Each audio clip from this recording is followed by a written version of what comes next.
Hello and a warm welcome to you. This is FBNC News. I'm Hạnh Nguyễn. I'm Trinh Lê, and now let's have a look at our today's headlines. Vietnam Airlines suspend all international flights until the 30th of April. Vietnam trade surplus hits over 2.7 billion US dollars. Supermarkets strengthen health safety and inventory solutions.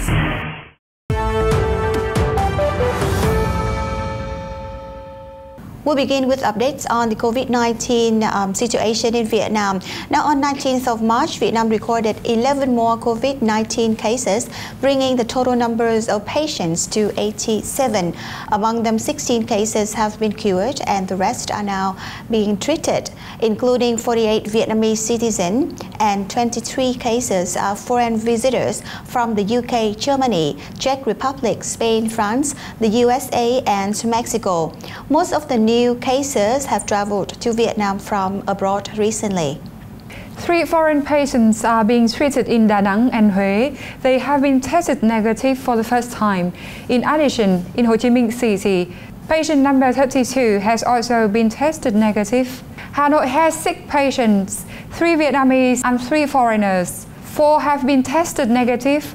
2 new cases has been confirmed today. They are nurses working at Bạch Mai Hospital.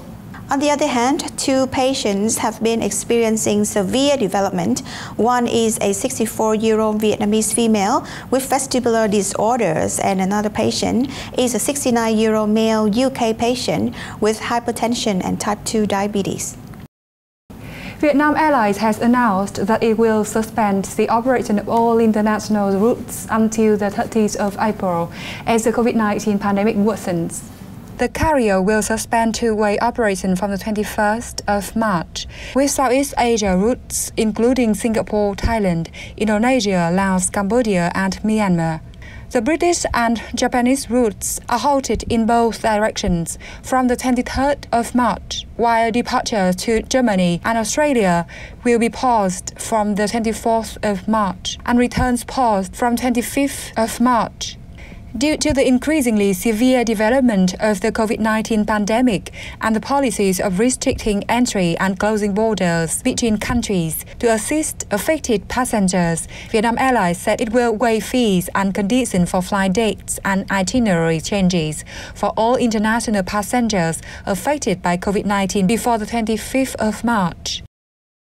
Under the impact of the COVID-19 crisis, businesses in the retail industry and F&B in particular have been facing many difficulties. And in order to connect and create a better condition for businesses to support each other, an entrepreneur in Ho Chi Minh City has found a group called CEO Supportive Community, or CSC. And after just only a few days of establishment, the group have attracted nearly 500 business owners to join. Mai Trung Giang, the person who called for the establishment of CSC, said that after only 2 to 3 days, CSC has attracted nearly 500 business owners with sales revenue of 10 billion or more per year. At first, enterprises in the group will support each other by cross-selling products, helping to liquidate assets at closed-down stores and resell back to the stores later at a reasonable price when business resumes. Furthermore, members of the group will also share the rental costs of commercial spaces, which is now a great burden for small and medium enterprises. The group has already started to ask for supports from respective associations and authorities to help SMEs overcome the current difficulties. I will meet with the Vietnam Young Entrepreneurs Association, which is the sponsoring agency for CSC, to voice our concerns to the authorities and especially the government. I think we can't wait any longer. I hope timely supports will come. In addition, CSC also launched a special program called Kind Owner. This is a forum where business will share the stories of landlords who have agreed to reduce rents to support them. Mr. Mai Trung Giang said, with the strong online communication, many homeowners have proactively shared the rent reduction so that business can sustain during times of crisis. Transfer fee from over 500,000 to less than 2 million Vietnam dongs from one bank to another bank will be reduced by 50%. This reduction in interbank transfer fee is applied by the Vietnam National Payment Joint Stock Company or NAPAS to all its members from March 25th to December 31st. This will enable banks to extend further fee cut program to their customers. This is the second time within 1 month NAPAS has conducted the reduction of interbank transfer fees for small and medium transactions. Up to now, more than half of NAPAS transactions have fees reduced from 50 to 70% compared to the previous rates. Among the 39 members that have joined the program, 17 banks are currently offer zero charges for 24/7 interbank transfer services, including Maritime Bank and Bảo Việt Bank. Specific rates after reduction of other banks will be announced later from March 25th.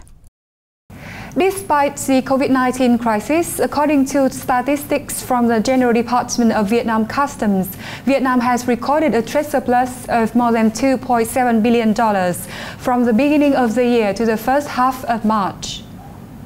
Total trade value reached $97.85 billion, up 4.4% year-on-year. Exports reached $50.29 billion, up 6.8%. Imports reached 47.55%, up 1.9% year-on-year.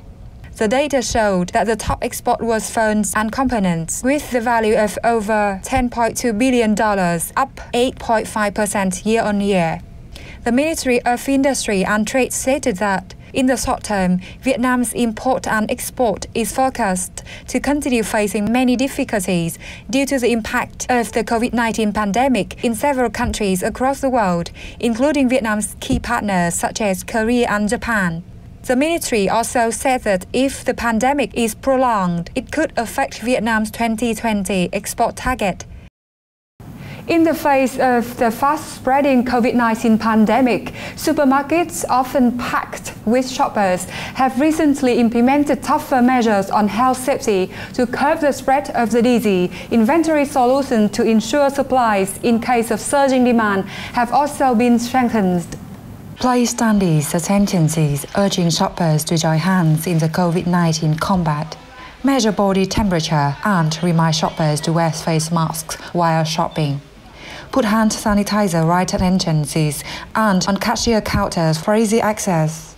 Spray disinfectants regularly on door handles, shopping trolleys, and anywhere applicable.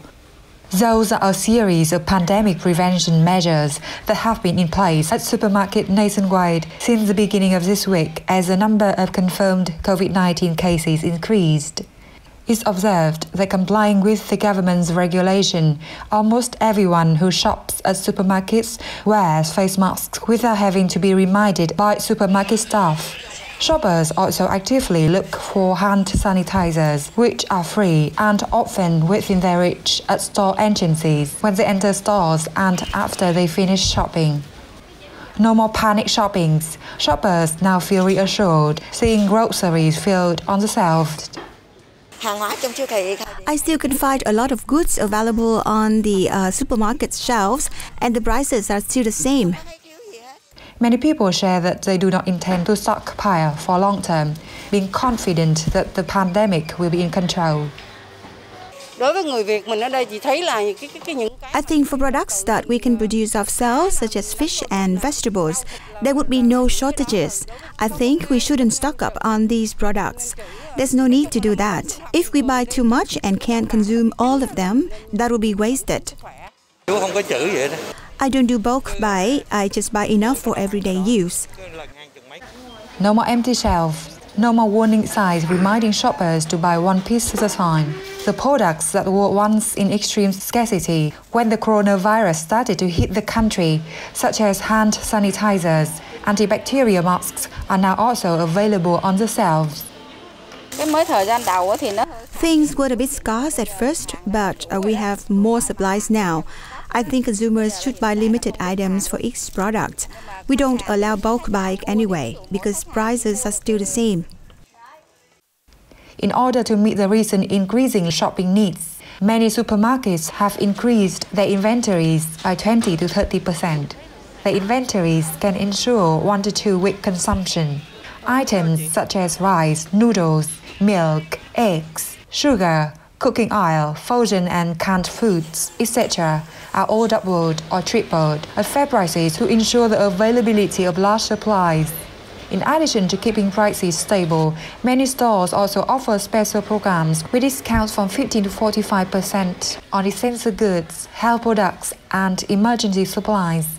Phone and online shopping's preferred channels by many during this crisis have also been boosted. That's it for today's program. Thank you for watching and being here with us. Take care and goodbye.